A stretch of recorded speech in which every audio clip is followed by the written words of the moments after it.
Timotheus Paulus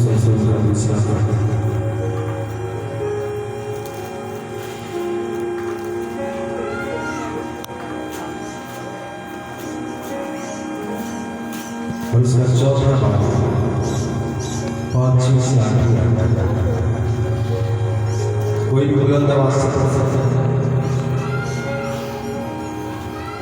तमुक्तिस पौलुस का दूसरा खत है, उसका चौथा भाग है 5 से 8 में।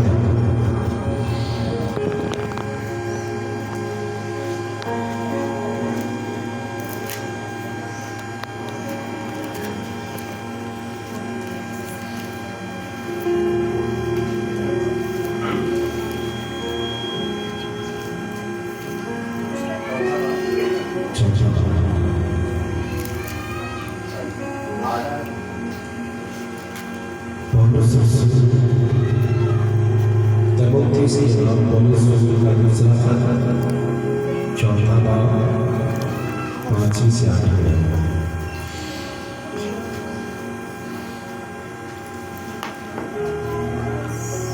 अगर तू भाइयों को ये बातें याद दिलाएगा, दूसरा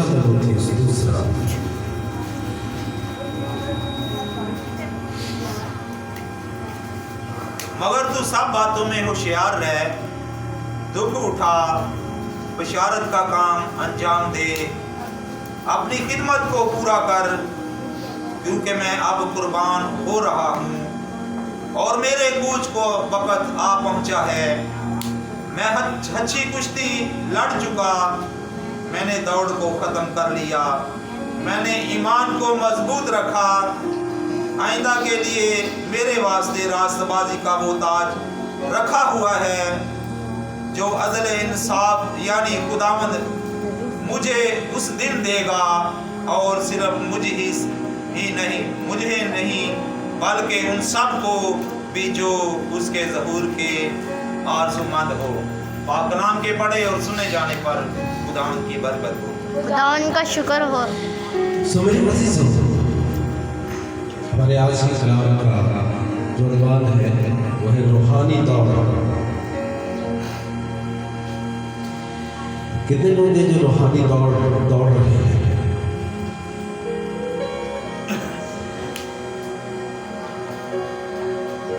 जब इस तरह की बात हम करते हैं तो बहुत कम हाथ हमें नजर आते हैं। रूहानी दौड़ समझते क्या? कुछ लोग मुख्तलिफ तरह से दौड़ते हैं। कुछ लोगों की रूहानी दौड़ ऐसे है, इस तरह, हालेलुया। और कुछ लोगों की रूहानी दौड़ कैसे है?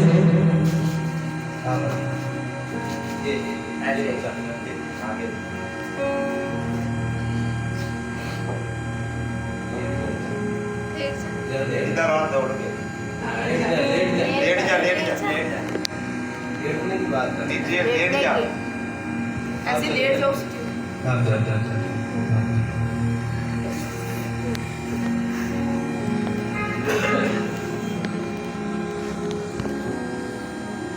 एक रूहानी दौड़ ऐसी है, सो जा। एक रूहानी दौड़ ये है, एक रूहानी दौड़ ये है, एक रूहानी दौड़ कैसी है? ये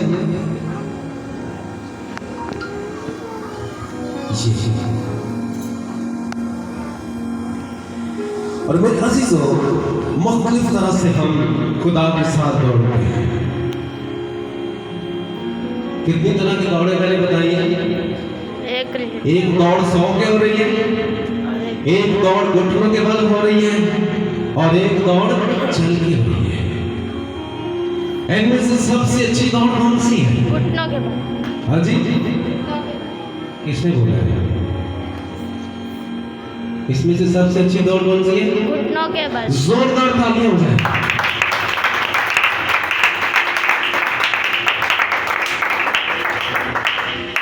अब आपको ये बताएं कि घुटनों के बल जो दौड़ना है वो क्यों सबसे अच्छा है? अगर हमें हमें घुटनों के बल दौड़ना पड़ जाए। ये मैंने आपको 3 चीजें बताई, एक सोकर, एक चलकर और एक घुटनों के बल होकर।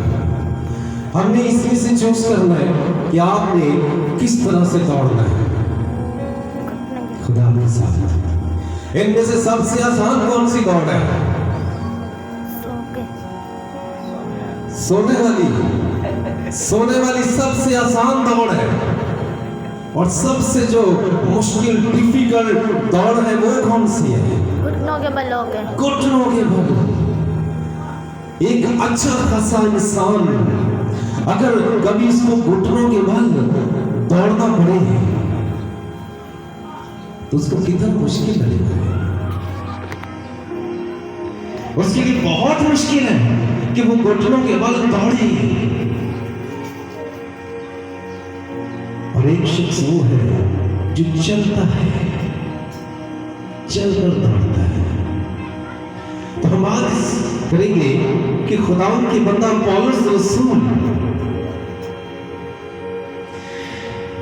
बड़ी जबरदस्त बात हमें बताना चाहते हैं। यहाँ आज जितने लोग खिदमत गुजार है, खुदा उनसे बात करना चाहता है कि आप किस तरह से दौड़ते हैं, आपकी दौड़ कैसी है? सोने वाली है, चलने वाली है, या भागने वाली है, या घुटनों के बल होकर? पौलुस रसूल हमें कहते हैं कि मगर तो सब बातों में होशियार रहे। किस शख्स से कह रहे हैं पौलुस? किससे हम कलाम, किससे बात कर रहे हैं जी? पौलुस किससे बात कर रहे हैं जी? खुदा से। उसका एक शागिर्द है तीमुथियुस,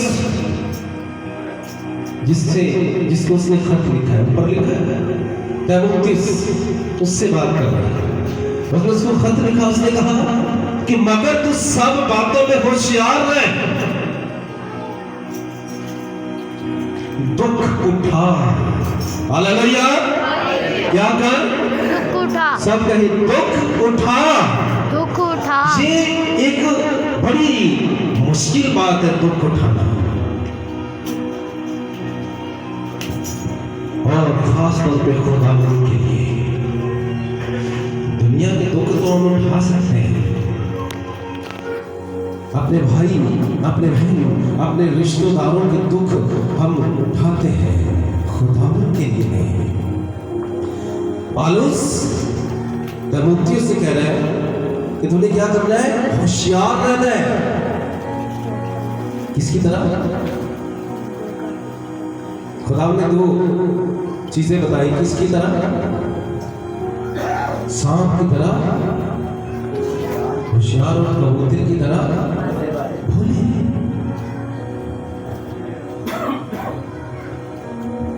मगर तू सब बातों में होशियार, दुख उठा, होशियारियत का काम अंजाम दे, अपनी खिदमत को पूरा कर।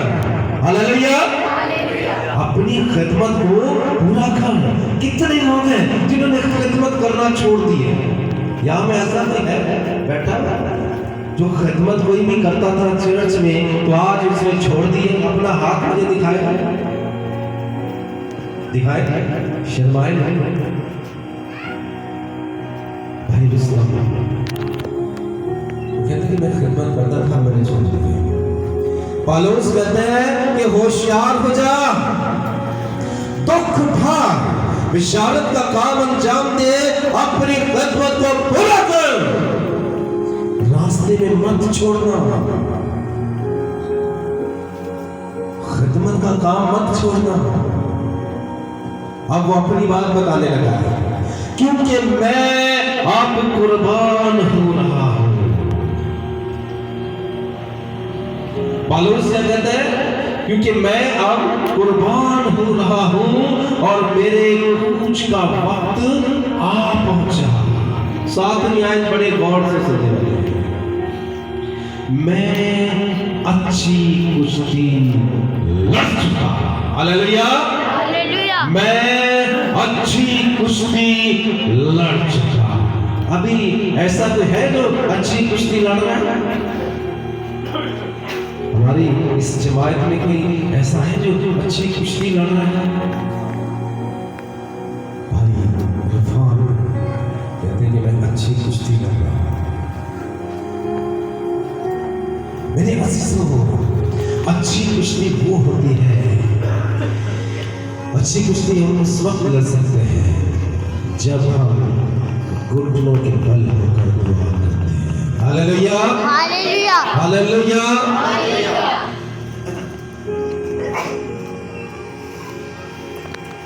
मैं अच्छी कुश्ती लड़ चुका, मैंने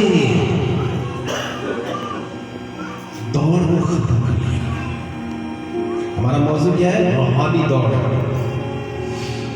वो कह रहे हैं कि मैंने अच्छी कुश्ती लड़ चुका, मैंने दौड़ को खत्म कर लिया, मैंने ईमान को महफूज रखा। Hallelujah, hallelujah. कहते हैं मैंने ईमान को महफूज रखा, ईमान से नहीं गिरा। और देखो अब मेरे कूच का वक्त आ गया है और मेरी जो दौड़ है वो ईमान में ही खत्म हो रही है। ईमान से ही शुरू हुई थी, खुदावन में शुरू हुई थी, खुदावन में ही खत्म हो रही है। Hallelujah, hallelujah. तो इसलिए मेरे अजीजों, हमें इस बात को अपने ज़हन में रखना है कि जब हम खुदावन के साथ चलते हैं, खुदावन की वफादारी में चलते हैं और ये कहते हैं कि मैं ईमानदार हूँ, तो हमारी जो दौड़ है बड़े ईमान के साथ होनी चाहिए और हमारी दौड़ ईमान पर ही खत्म होनी चाहिए।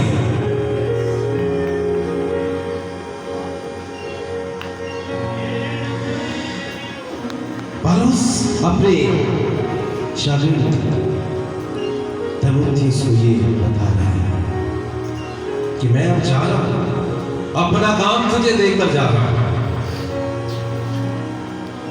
अब ये तुझे करना है। और तीमुथियुस उसका बड़ा पावरफुल शागिर्द था, बड़ा पावरफुल बंदा था, खुदा ने उससे भी बहुत ज्यादा ब्लेस किया था। तो आज अगर हम ब्लेसिंग चाहते हैं, बरकत चाहते हैं, बढ़ना चाहते हैं, दौड़ में आगे चलना चाहते हैं, तो अपने ईमान को मजबूत करें।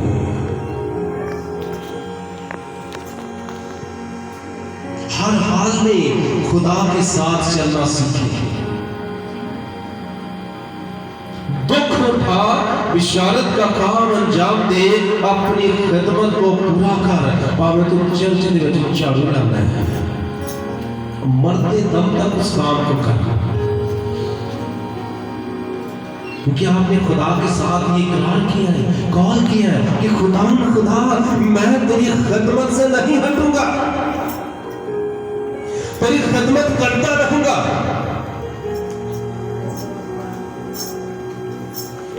मैं अच्छी कुश्ती लड़ चुका, मैंने दौड़ को खत्म कर लिया, मैंने ईमान को महफूज रखा। आइंदा के लिए मेरे पास रास्तबाजी का ताज रखा हुआ है। कहने कि आइंदा के लिए रास्तबाजी का ताज मेरे लिए रखा हुआ, उसको नजर आ रहा था कि मेरा ईमान जो है वो कायम है और मैं ईमान में मजबूत हूं। आपको पता है कि जब उसको पता था कि यरूशलेम में वो जाएगा और वहां उसके लिए मौत है, पहले से तो बता दिया गया था। यहां ये नहीं कि वो बूढ़ा हो गया था, कमजोर हो गया था, यरूशलेम में जाने से पहले इस बात को बताता है कि मैं आप कुर्बान होने वाला हूँ। किसके लिए कुर्बान होने वाला? खुदा के लिए। हाँ जी, खुदा के लिए। खुदा के लिए। तो हम तो वो तो जान देने तक वफादार रहा। हमारी कुर्बानियां क्या है खुदा के लिए? हम खुदा के लिए क्या करते हैं? हम तो घरों से नहीं निकलते, हम तो अपने घरों से नहीं निकलते, घर से बाहर नहीं आना चाहते। हम अभी भी देख ले, बाहर गली के नुक्करों पर आपको हजारों लोग बैठे हुए मिल जाएंगे, मगर पौलुस रसूल हमें बताना चाहते हैं, कहते कि मैंने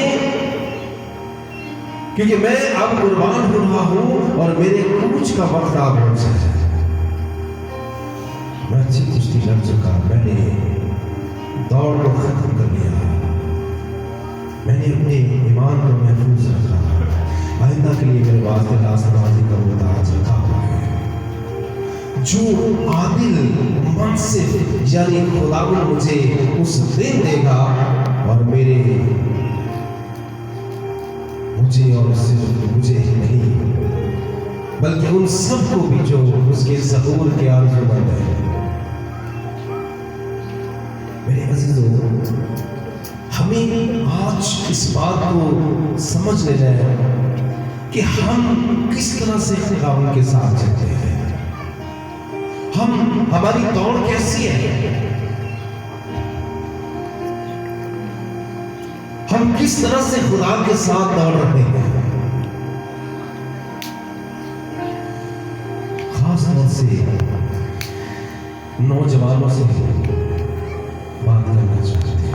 नौजवान बेटे और बेटियां, हमारी दौड़ रात में शुरू होती है। नौजवान बेटे बेटियां, रात के वक्त हमारी दौड़ शुरू होती है 12 बजे से। 4 बज जाते हैं, 5 बज जाते हैं, मोबाइल पे हमारी दौड़ है। वैसे फिर सुबह उठा भी जाता है, हम मोबाइल के साथ दौड़ रहे हैं। नौजवान बेटे बेटियां खुदावंद के कलाम को सुनने के लिए तैयार नहीं है। अगर सुनते हैं तो अनसुना कर देते हैं।